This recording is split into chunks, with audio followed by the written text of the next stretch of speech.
Welcome to Crime Prevention 101 with host Susan Bartelstone. We're so happy you've joined us. Over the next hour, you'll learn the tips, tricks, and vital information that'll help you keep yourself confident and safe. Now, here's the host of Crime Prevention 101, Susan Bartelstone. Several months ago, I talked about a 14-year-old on the show named Phoebe Prince, who killed herself because of the relentless bullying from her high school classmates. Well, another terrible event like that just occurred recently in my neck of the woods here. A bright, talented 18-year-old Rutgers University freshman, his name was Tyler Clementi, and he took his life after his roommate and another student set up a webcam in his dorm room secretly and live-streamed him having a homosexual encounter. Just hideous. Well, since October is Bullying Prevention Awareness Month, it's time to revisit this issue. And I've got a new book on bullying prevention to tell you about from the folks at the International Self-Defense Organization, Kidpower, and you're going to want to run right out and buy this book after you hear about it. And then I want to tell you about a meeting that I went to held by the New York City Metro chapter of UNIFEM, which is part of the United Nations Fund for Women. And they do a lot of really great things, but most meaningful to me, they are tackling the horrific topic of rape as a tactic of war. I mean, hundreds and thousands of women have been raped, tortured, murdered from different areas like Bosnia, Rwanda, Uganda, and so on. So I was so moved by the meeting that I invited Cheryl Benton, the president of the New York chapter of UNIFEM, the National Committee, to come on the show and talk to you about this situation and what UNIFEM and the UN is trying to do about it and what you and I can do about it.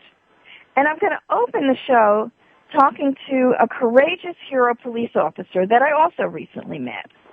And groundbreaking NYPD detective Kathy Burke survived getting shot, losing her partner in the shootout, which is like losing a limb to a police officer, and watching as no justice was had. But she's a true survivor and very inspirational.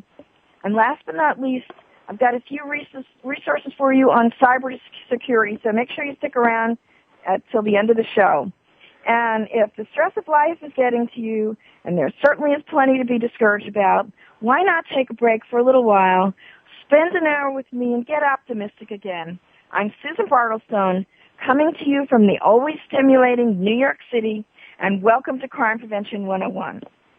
And don't forget that you can take us with you wherever you go. Compliments of iTunes never have to be without us. All right, I want to introduce you to a real hero. If she doesn't inspire you, I don't know what will. When Kathy Burke joined the NYPD in 1968, only 1% of the department was female, and they were referred to as matrons, not officers, and they were doing limited police work. And though she was barely 5'2", Kathy knew she was born to be a cop, and after a 23-year career serving in some of the most elite units like narcotics and organized crime, working undercover on high-profile cases, she rose to the rank of detective first grade, was awarded the NYPD Medal of Honor, which is its highest award. The story doesn't end there. I'm going to bring her in to fill in the gaps. Hello, Kathy. Hi. So nice to have you with me. Oh, it's my pleasure, really.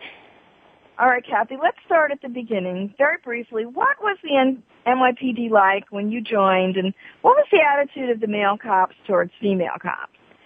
Well, the attitude was that women had their place, and that place was inside the matron cell block, searching prisoners, searching dead bodies, and looking after children.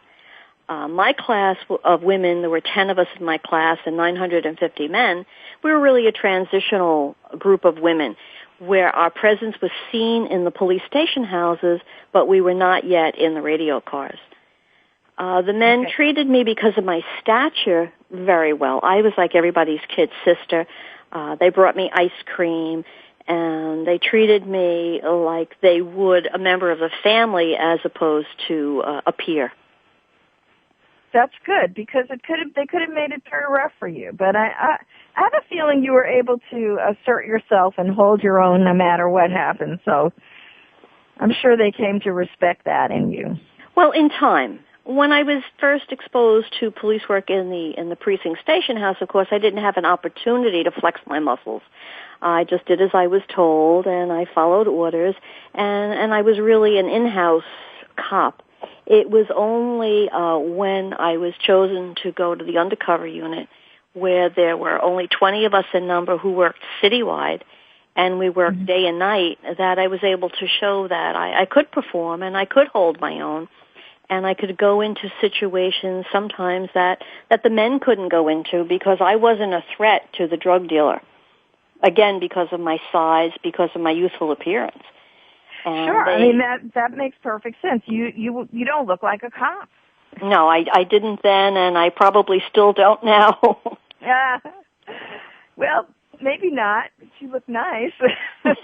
It only looked like a cop when I was in the major case squad years later, and I was able to strap on a gun and put my shield in my pocket. Then they took you serious and said, oh, my God, here comes the man. I mean, the street referred to cops as the man. Oh, right, I remember that. It was that. like, oh, here comes the man. But in the years prior in narcotics, no one had a clue. Now, what made you volunteer to go undercover? Because undercover making drug buys is it's a dangerous thing, whether you look like a cop or you don't look like a cop. Well, I was very naive, and I knew there had to be more to police work than searching dead bodies and searching prisoners. And I was studying judo on my own because the training that I had received in the police academy was far from adequate. And I always knew that one day I would be on the street in some capacity. And while I was working out at the academy with some guys that I knew, we were playing judo, a seasoned veteran walked up to me with one of these little Russian lambskin hats and a cigar and a pinky ring, and he said, hey, kid, how did you like to go to narcotics? Well, my eyes were as big as saucers, and this was the opportunity I was looking for, and I said, I would love it. Now, I had no idea what I was getting into. Not the first clue. I didn't know what marijuana looked like. I didn't know what heroin looked like. I knew nothing about the drug world. But I went for the interview, and as I looked around this office, I saw, of course it was in a precinct, and I saw all these derelicts sitting around, and I thought, oh my God, they must have made a big arrest. All these prisoners are here. Those were the cops? Yes, only to find out when I was leaving, the lieutenant said, well, would you like to meet some of the people you will be working with when you come here? And I'm looking around like, where are the cops? And he introduced me to all of these derelicts. And it wasn't long after that I joined the unit, and then these derelicts became my friends. And as they would come home with me sometimes, we'd get together. My neighbors, of course, thought that I had left the police department, and they would see all of these derelict-looking individuals coming into my house, and they go, we always knew she'd go bad. We always knew it. And it was many years before they found out that I was actually a cop. That must have been hysterical. It really was. It was kind of funny, and my mother was sworn to secrecy, and my true friends were told, you can't tell anybody what I'm doing. Because, of course, I lived in the city, and very often I worked in nearby communities to where I lived. So I always had to be the undercover. If I wanted grocery shopping, I went to Jersey. Yeah, you don't want to give it away. Yeah. All right. Well, I know you worked on a lot of high-profile cases, but I want to fast forward to 1986 to the shooting, as this was a horrific thing that happened. So talk about that a little bit. Well, you never hear of an FBI agent, or very seldom hear of an FBI agent getting killed. So when I went to this federal task force, I now have close to 18 years on the job. I figure that the worst has been behind me. If I was going to get hurt, certainly it was going to be in narcotics. We're working gambling. Gamblers are not known to be violent. And we're working a safe operation. And lo and behold, we're doing a surveillance. We're following the bad guys. And they reversed the surveillance on us. And where we were the prey, we now became the subject of their investigation. They started following us and tailing us. I was driving, and I had indicated to my partner that I saw that we were being tailed, and he said, well, he's not going to do anything. And he wanted to stop at a local diner to get a cup of coffee. And against my own better judgment, I let him get out of the car and go in the diner. But I decided to drive around the block and hopefully that they would follow me.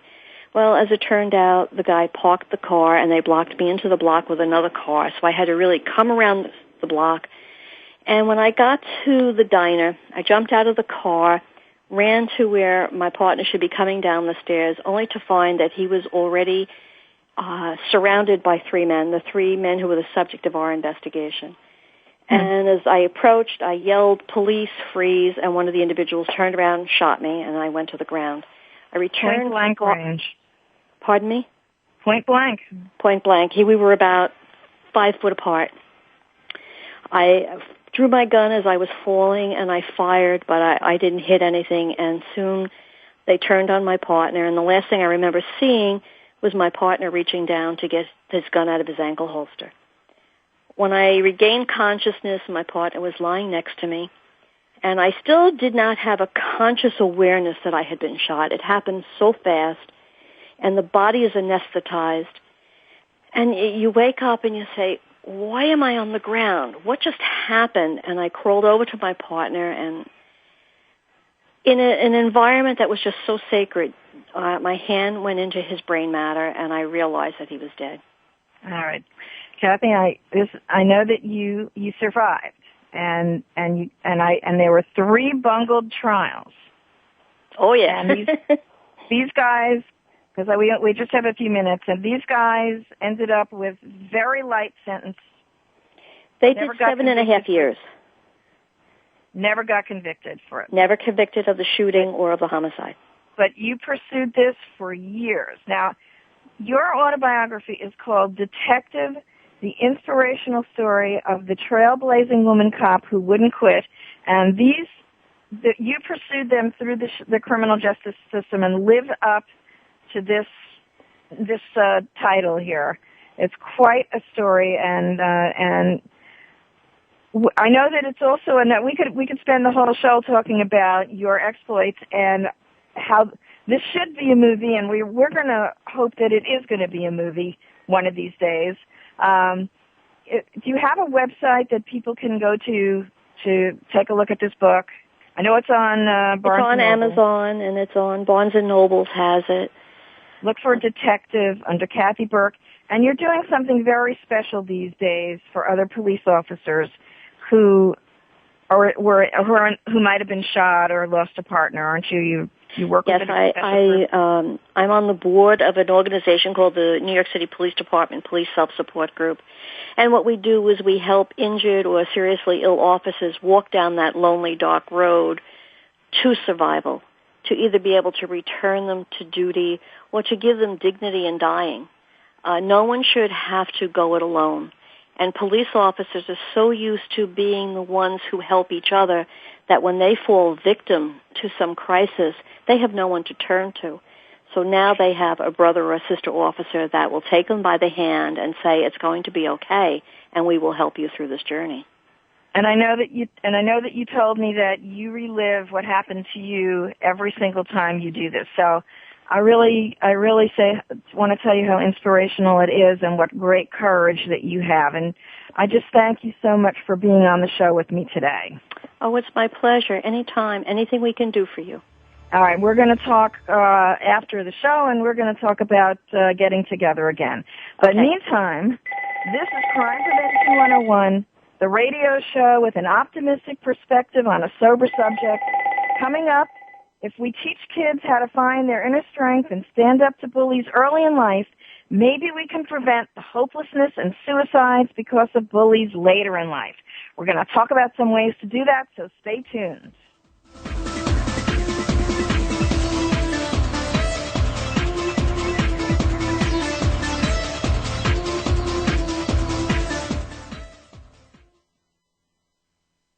Stimulating talk. It gets those synapses in the brain firing really fast. All the time. The #1 Internet talk station where your opinion counts. VoiceAmerica.com.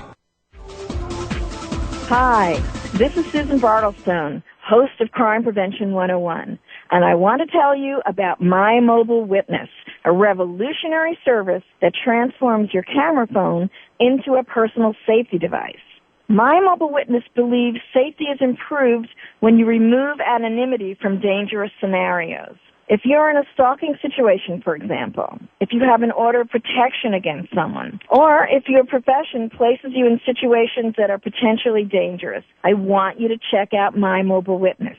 And you parents of college students, ask the school to check out the My Mobile Witness University program with custom-tailored options aimed at keeping both students and faculty safe. Every campus could benefit from the My Mobile Witness University service. For more information, go to mymobilewitness.com.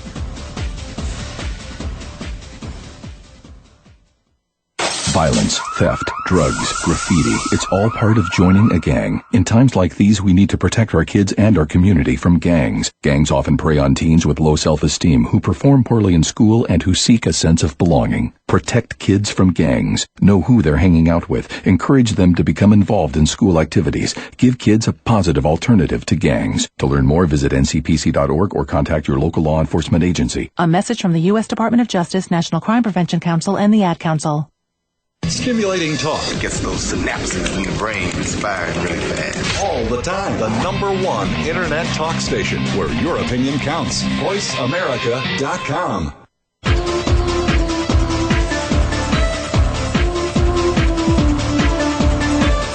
You're listening to Crime Prevention 101 with Susan Bartelstone. We invite you to share your stories, tips, or suggestions for topics you'd like us to cover, and Susan will address some of these on future shows. Send your story or idea to solutions@fightsafe.com. That email address again is solutions@fightsafe.com. Now, back to Crime Prevention 101 with Susan Bartelstone.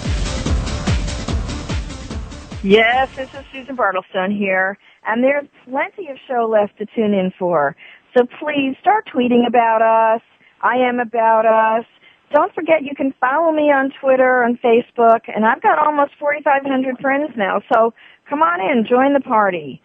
Now, let me introduce you to Irene van der Zande, the Executive Director of Kidpower, which is the short version of the name. And we're going to talk about bullying prevention. And if you'd like to weigh in on the conversation, we'd love to have your comments. The call-in number is 866-472-5787. Now, what would you do if you were standing face-to-face with an attacker who was threatening your children? Well, my buddy Irene van der Zande was in that very situation more than 20 years ago, and she thwarted the attacker by standing up to him using her guts and her instincts. The aftermath, she's now the Executive Director of Kidpower, Teen Power, Full Power International, personal safety organization. She co-founded it in 1989, and it helps people of all ages learn how to face dangerous situations with confidence and with knowledge. And she is a serial guest on Crime Prevention 101. The last time she was with me, she said that Kidpower had about 14 centers in the U.S., 2 in Canada, 10 internationally. There's more now, I'm sure. We'll find out. Irene, great to have you back on the show. Well, it's great to be here. Now, at the top of the show, Irene, I was talking about an incident that occurred, the suicide of this bright, talented 18-year-old boy in New Jersey who killed himself after his roommate webcammed him having a homosexual encounter. And, you know, I was told that this same thing appeared in 2 popular movies, which was referred to as a prank. But these students they're not even going to get very much of a penalty. I think invasion of privacy. This is bullying. This is cyberbullying. We've got to teach kids to stand up to bullies. Now, Kidpower is doing something about this. That's right. And we're also teaching adults, too, because kids are often not in environments where they get to choose. Adults are. Adults can choose, am I going to stay at this workplace or not? But kids don't have that choice about school. And even young people, if their families have made a huge investment to go to college, they don't feel like they have a choice. And so it's up to both the young person themselves to stand up for themselves, but it's also up to the adults to take charge of the safety environment and make bullying and harassment against the rules.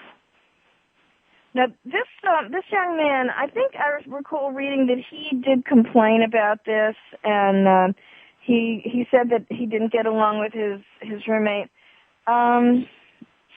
What would a parent do in that case? Well, a parent has to, once somebody gets to college, I think part of it. That's why we're publishing a series of articles on college power. Oh, good. Which one of our board members is the Associate Vice President of Student Affairs at the University of Maryland at Baltimore, and so she deals with this all the time. And so she and I are co-authoring some articles about how, so as adults, we want to make sure that there are clear bullying and harassment prevention policies, and that they are not just pieces of paper shoved off somewhere, but something that people understand and discuss, and that there are consequences when people don't follow these rules. And then what we want is for somebody who's going to college, because that's a very vulnerable time. You're in a state of a big transition, as stress factors are enormous. And what we want is for them to know how to get help, to know that they should never have to feel alone or ashamed, because that's what leads to tragedies like this one. Oh, absolutely. And I'm so glad that a number of gay celebrities are speaking up about this situation.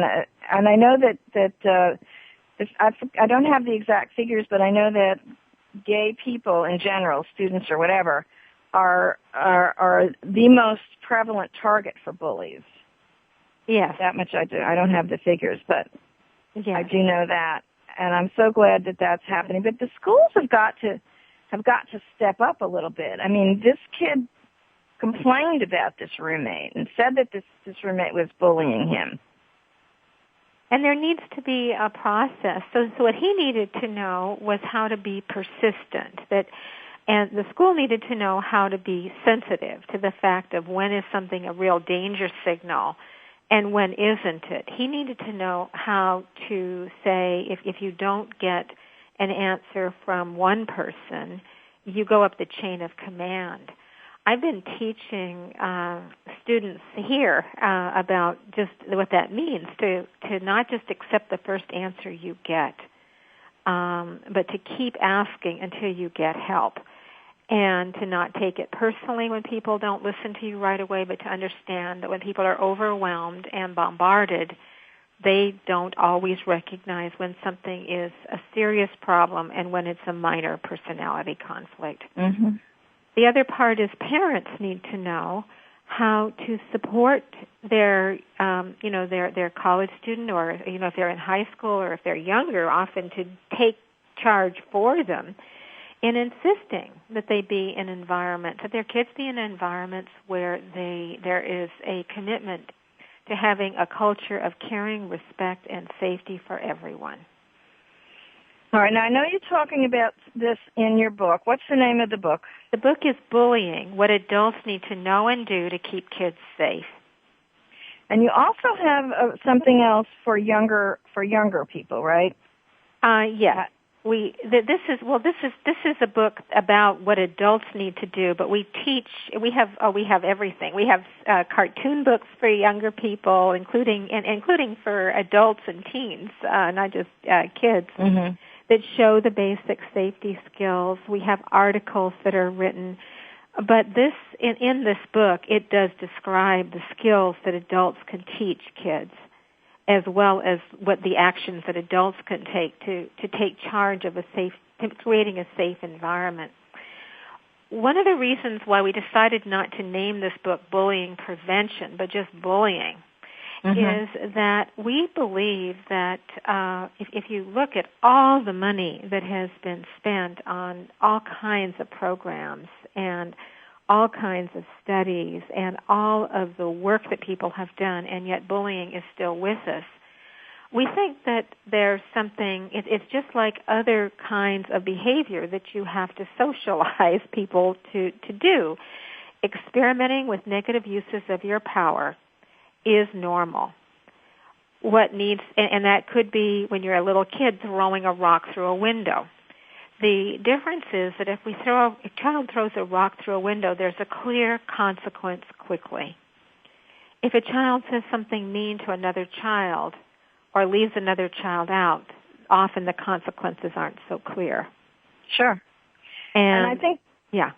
Well, I was going to say, I think, too, that no matter what we try and teach children, if you've got popular movies like American Pie, which was a huge movie, right, showing this kind of, putting a webcam or filming people doing embarrassing things, classifying it as a prank, making it funny, kind of undermining everything we're trying to teach kids about not doing this. Well, what's wrong with this? Yeah, it's the being mean as being funny, and yet in a society that allows free speech, we can't stop that, but we can address it. We can say, I just asked people in our Kidpower community to come up with names of popular characters that were bullied or did bullying. And, if you think about some of the best loved characters in fiction are either were bullied or are bullies or both. And really, who? How about Homer Simpson? How about Bugs Bunny? I mean, we don't. How about? Oh dear, my brain goes blank. They flooded me with them. At least I'll have to go look up the help. And they and Bugs Bunny just always got the goods on Elmer Fudd. But he never. I mean, look at it with the eyes of thinking about bullying and being mean. Being mean is being funny. That's the message. Mm-hmm. And so what we have to say is that is so prevalent that what we need to do is create some other messages because it is so it is just such a part of our culture and our society that to laugh when somebody says something mean, does something mean. The Smurfs are pretty mean to some people sometimes. I mean, you can go back to little kids stuff and see that, and all the way, of course, into Harry Potter. Now, if you look at the last book, the end, the brother is bullying the younger sister, and Harry Potter's not saying anything about it. It's just, that doesn't mean that these aren't, that the different, that we're going to stop all mm-hmm. of this kind of literature or all of these movies. But what we have to do is say, being mean is not being funny. It might be, you can laugh at it in fiction if you want to, but that's mm-hmm. fantasy. I mean, I personally don't, but but you can. And that is fantasy, and it is not okay to do it to real people. And I know that you're teaching the skills to kids in the workshops. In addition to the self-defense skills, the kicking and the punching, you're also giving them verbal skills to stand up to these bullies when it happens to them. Now, talk a little bit about Kidpower and give us an update. How many centers have you got now? Well, oh dear. We've got about 30 centers and offices worldwide, and we have a lot more. We've got many hundreds of affiliates now where organizations buy our materials and collaborate with us and share it. And I'm getting stories, many stories from people where they're saying they're using the materials in their schools and in their youth groups and in their families and teaching the skills. So there's a huge multiplier effect that's happening. And you also work with children who are especially challenged and senior populations, right? Yes, we work with people who are, people with special needs, people who are developmentally disabled, people in wheelchairs, people who use wheelchairs, people who are blind or visually impaired. It's all ages, all abilities, all walks of life. Are you doing any special classes for lesbian, gay, We do, yes. Often, a lot of what we do with that is we just simply welcome people into our classes, and we're very clear about that. But we often do things with organizations that contact us and ask for classes for their, for their members. But a lot of our regular public classes have people from the gay and lesbian and bisexual and transgender community. Well, maybe I'll send your info over to Rutgers and see if we can get you over there. All right. Well, we wrapped up another segment. You got to check out kidpower.org and take a look at this wonderful book. Okay. And Irene, thanks again for some great information. Well, thank you for having me on, and it's great to talk with you. All right. Well, we're going to have you back again soon. Very soon. Okay. All right. And I want to also remind everybody to check out. I've got some resources on Bullying Prevention Awareness Month. Check out pacer.org, pacer.org/bullying. All right. Now, when we come back. Rape is a horrific tactic of war affecting hundreds of thousands of women and girls all over the world. Find out what the United Nations is doing to end violence against women and how you can get involved too.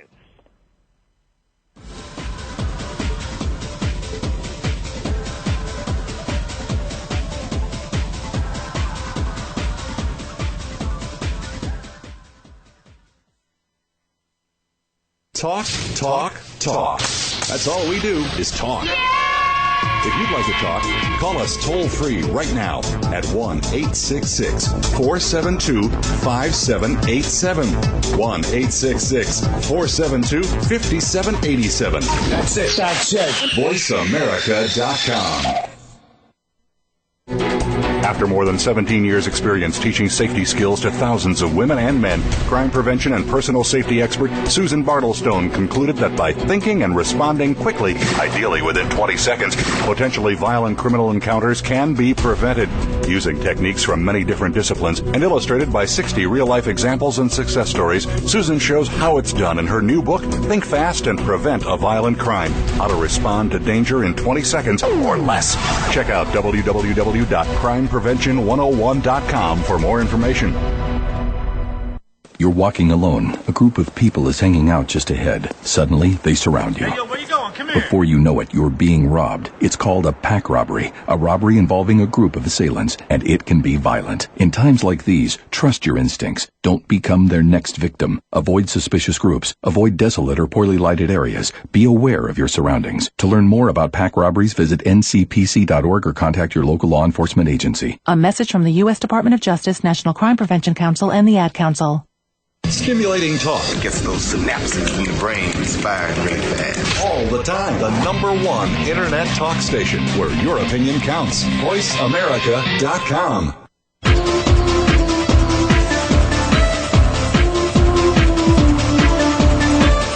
You're listening to Crime Prevention 101 with Susan Bartelstone.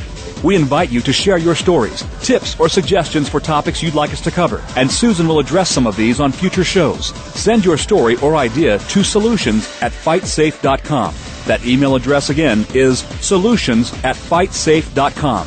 Now, back to Crime Prevention 101 with Susan Bartelstone. Hello again. Yes, I'm Susan Bartelstone. And I want to remind you to check out my blog, crimeprevention101.com, where I'm going to be posting all the resources from today's show, and you can get more information about the topics we talked about. And I also want to tell you about my new series, weekly series, 30-second audio tips that I'm sending out to groups and organizations that they can post on their websites and blogs or send out in their newsletters. And if you'd like to receive these tips for your group, just email me at solutions@fightsafe.com. Now, I want to talk about an issue that I don't. It's a little bit beyond the scope of the show, but it's the issue of global violence against women, and this topic has always had my attention.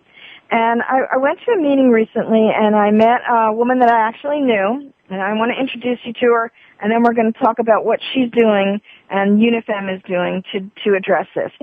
So after a successful career as a madwoman in the New York City advertising business, Cheryl Benton successfully reinvented herself and launched the Three Tomatoes, a sophisticated lifestyle e-zine and website for women over the age of 40, who she says are being ignored by the media because of their age, and we know that's true. And in her spare time, whatever she has, she is the president of the Metro chapter of the U.S. National Committee for UNIFEM, which is part of the United Nations Women Fund, and part of their mission is to end violence against women all over the world. Now, as I said, this is a subject that has troubled me and anguished me for a long time, and when I went to that meeting and I ran into Cheryl, I just knew I had to have her on the show. So, Cheryl, welcome. Well, thank you so much for having me on. It's a pleasure. Yes, it's a pleasure to talk with you. And I'm such an admirer of what you're doing. But let's talk a little bit about this horrific problem. Rape is a tactic of war. And explain how big it is. What are we talking about here? Well, this is an area, as you mentioned, one of the four core areas that UNIFEM is working on globally, and they're actually working in over 100 different countries. But the issue of violence against women is certainly a core one. And one of the key ones is the violence against women in areas of conflict. For example, in Rwanda in 1994, 500,000 women were raped during that conflict. Since then, we've had millions of women have been, and these are internal conflicts. Millions of women have been raped in the Congo, in Bosnia, in Darfur. So it is really pretty horrific, because in those areas, we know that women rarely start wars, but they're most often the ones who are victims in these kinds of conflict situations. And typically in these internal conflict countries, it's not soldier against soldiers. It's really soldiers going after the civilians and the most vulnerable civilians, and those are usually the women and the children. And of course, the results are horrific, because they're using rape as a tactic of war, and it's a very powerful tactic because it basically destroys entire communities and really traumatizes these societies, often beyond recovery. So it's been a very, very serious, global issue. So, in my mind, it's akin to what happened back in the Civil War when General Sherman marched through the South, and he burnt everything. He burnt the crops and the trees and the houses and just devastated the entire area wherever he went, in order to just what you said, to demoralize the people and make that society, beyond repair in a way. Exactly. I think of it as the same thing. It's a tactic. It's not just an afterthought. It's a defined tactic. Now, talk about UNIFEM and talk about UN Women. What is UNIFEM? Well, UNIFEM, as you mentioned earlier, is the Women's Fund at the United Nations. It was established in 1976. But just recently, there's a new organization that's being created called UN Women, and it's basically combining 4 UN women's groups, UNIFEM being one of them, under one umbrella that will be called UN Women. So that we're actually very excited about this, because we will become a much more powerful global group and really combining all of our resources, and we also think we'll be able to get a lot more funding to continue the important work that we're doing, and also to be able to provide an even stronger women's voice at the United Nations, which is really, really key and important. And as I said, our work is in over 100 countries, and it's really important, the work that UNIFEM and UN Women are doing, to really make sure that the voices of women are being heard. It's half the world deserves a whole voice, and we're very lucky that we have a voice in this country. And even though certainly, there are horrific crimes of violence that are committed here too, we do have laws in place and protections in place, and a lot more protection than women who are so victimized in the rest of the world, and they don't have a voice. I mean, you're talking about, people in countries where, they're not even allowed to own land or property, and all the different areas where that really comes back and relates to them becoming victims of violence. So it's really important that we lend our voices so that their voices can be heard. And what are some of the things that UN Women or UNIFEM is doing to stop violence against women worldwide, and particularly rape as a war tactic? I know there are a couple of things mentioned at the meeting. We have a very important website that your listeners should know about. It's called saynotoviolence.org. And Say No to Violence is a major initiative that was started by the UN and UNIFEM. And there are all kinds of actions, and there are videos on there. It's a great knowledge resource, but it's also a wonderful place where you can sign petitions and take actions that tell the world's leaders, that we will not tolerate any kind of violence against women. And part of that very important initiative right now is a UNIFEM initiative called Women, War, and Peace. And there's a resolution, and I know that the meeting you were at, Susan, we were discussing this. There's 10 years ago, the UN Security Council passed a resolution called 1325. And what 1325 did is, and it was really based on, the horrific stories that were coming out of Rwanda and other parts of the world about rape being used as a weapon of war. 1325 was a UN Security Council resolution that said we will not tolerate rape as a weapon of war. We will prosecute any military, after conflict is completed, we will prosecute people who have inflicted this, and even more importantly, that when after the conflict is over, that we wanted to bring women into the peace negotiations in their countries, because women really can become such a powerful presence and such powerful voices for peace in their countries. And that's really what 1325 has been about. Now, it's been 10 years. We've made some progress in places, for example, like Sierra Leone and Liberia and Uganda and elsewhere. Special police units have been assigned to tackle gender-based violence. War crime tribunals have been prosecuted and convicted major commanders for sexual violence, although we have a long way to go because, for example, there's really only been about 4 dozen individuals who have actually been put in jail as a result of these international war crimes. And we are making progress in terms of getting women into the peace process. But it's been 10 years, and the implementation of this has been, frankly, much slower than any of us want it to be.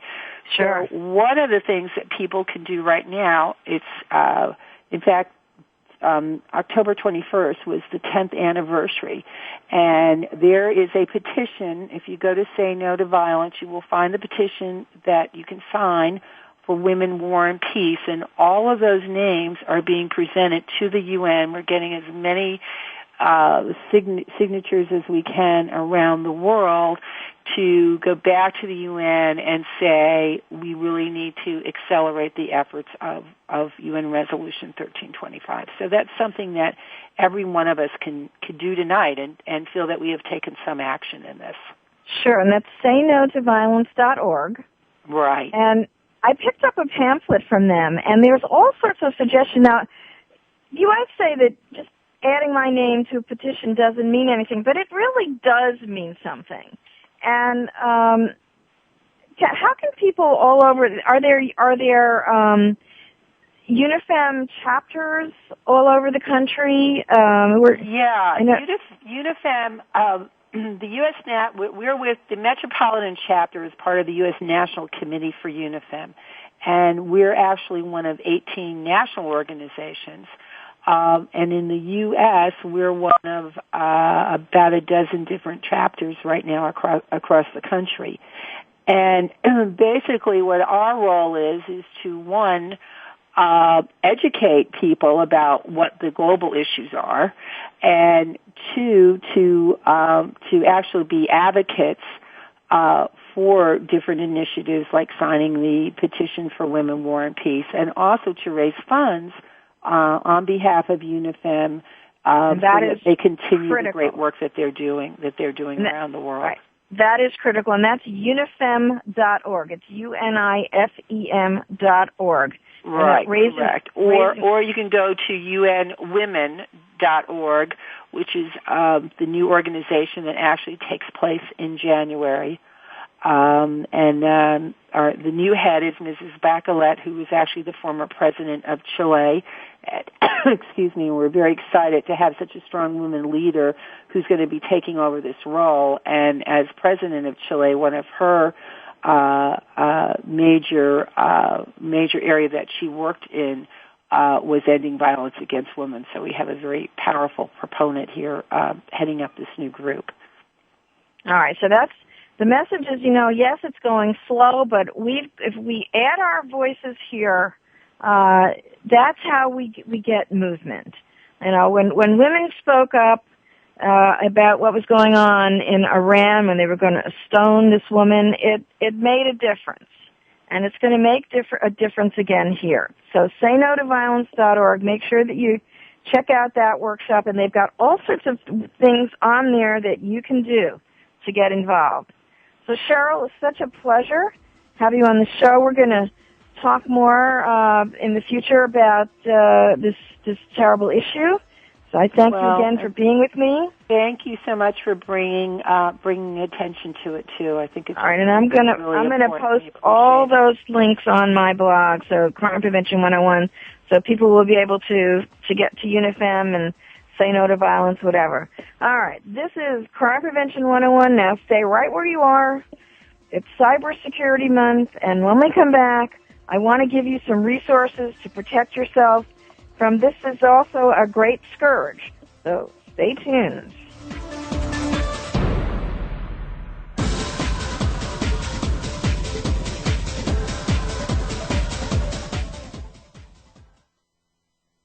Talk, talk, talk. That's all we do is talk. If you'd like to talk, call us toll-free right now at 1-866-472-5787. 1-866-472-5787. That's it. VoiceAmerica.com. Every day, people are afraid to report violent crimes. In times like these, choosing to report a crime or helping the police can be a difficult decision. A no-snitching culture has sprung up in our communities, making it unpopular and sometimes even dangerous to report a crime. Do the right thing by calling 911 or your local crime tip line. If you're the victim of a crime, report it. If you know about a crime, report it. To learn more about how to do the right thing, visit ncpc.org or contact your local law enforcement agency. A message from the U.S. Department of Justice, National Crime Prevention Council, and the Ad Council. After more than 17 years' experience teaching safety skills to thousands of women and men, crime prevention and personal safety expert Susan Bartelstone concluded that by thinking and responding quickly, ideally within 20 seconds, potentially violent criminal encounters can be prevented. Using techniques from many different disciplines and illustrated by 60 real-life examples and success stories, Susan shows how it's done in her new book, Think Fast and Prevent a Violent Crime, How to Respond to Danger in 20 Seconds or Less. Check out www.crimeprevention101.com for more information.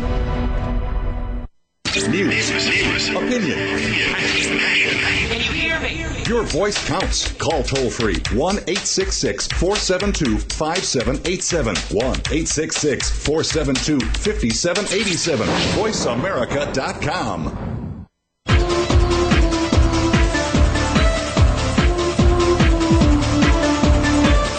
You're listening to Crime Prevention 101 with Susan Bartelstone. We invite you to share your stories, tips, or suggestions for topics you'd like us to cover, and Susan will address some of these on future shows. Send your story or idea to solutions@fightsafe.com.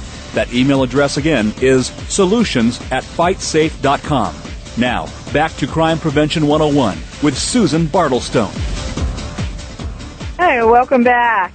All right. Now, that last segment with Cheryl Benton about what UNIFEM is doing, I'm really going to get involved with this. 250,000 women raped in the Congo. Unbelievable. I just, can't sit back and do nothing. All right. But anyway, October is also Cybersecurity Awareness Month. And, by the way, note to folks who plan calendars, there are 12 months in a year. Why put 4 important crime prevention topics in October? I'm just saying.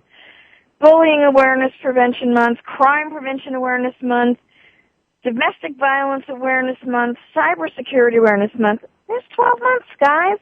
All right. Anyway, I want to give you some resources on cybersecurity, because if your identity has been compromised, it's also one of the biggest scourges that can happen in your life. Non-violent scourge, anyway. You don't want it to happen, and you want to make sure you're protected. Couple of resources, and don't worry, because I'm going to post them all on my blog, crimeprevention101.com. There's the National Cybersecurity Alliance, which is staysafeonline.org, and this is also protecting children from online dangers and being compromised online. There's 5 Identity Theft Protection. That's the name of the website, 5identitytheftprotection.com, and it reviews and compares the top 5 ID theft services against each other. Then there's also identityprotectionreports.com, and they've got the top 5 ways to protect yourself. Microsoft.com has a whole bunch of stuff on cybersecurity. I'm gonna, you've got to check this out. You got to make sure that you're protected. You don't fall for all these scams and whatnot. I just saw an article. The Identity Theft Resource Center. If you've been victimized, 888-400-5530. I just read where cybersecurity thieves, the FBI just caught a whole bunch of them, like 17 of them. They stole $70 million, major theft ring, and they got, with the help of the international law community, they're getting after these guys. All right, one other article I did want to bring to your attention. I saw this. This is awesome. I've got to get this woman on the show. Mexico's newest police chief, 20-year-old student, says no one else wanted the job, so a 20-year-old criminology student is the new chief of a Mexican border town, right in the bloody crosshairs of drug cartels. That's why no one wanted that job. But she said she's going to focus on crime prevention and leave trafficking to the Army, the traffickers to the Army. Marisol Velez Garcia, and she's in, just Spanish people, speaking people, I don't know how to pronounce this, Praxexis, Guadalupe, Guerrero, and it's right in spitting distance, evidently, of El Paso, Texas. All right, 20-year-old Marisol Valle Garcia. Definitely have to get her on the show. Well, you know what? That's a wrap for now. But please don't forget, we always love to hear from you. So by all means, post your comments and suggestions on my blog. You can email me. Don't forget to tell your friends about me.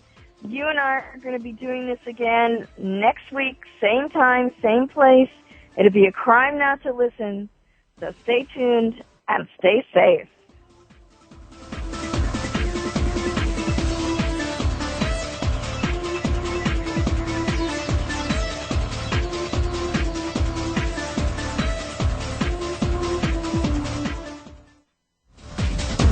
We hope you got some useful information and inspiration this week on Crime Prevention 101. Susan Bartelstone invites you to join us again next Wednesday at 5 p.m. Pacific and 8 p.m. Eastern Time here on Voice America. If you want to learn more about Susan's guests, sign up for her newsletter, or find out about upcoming teleseminars and workshops, go to www.crimeprevention101.com today. Have a great week and a safe week.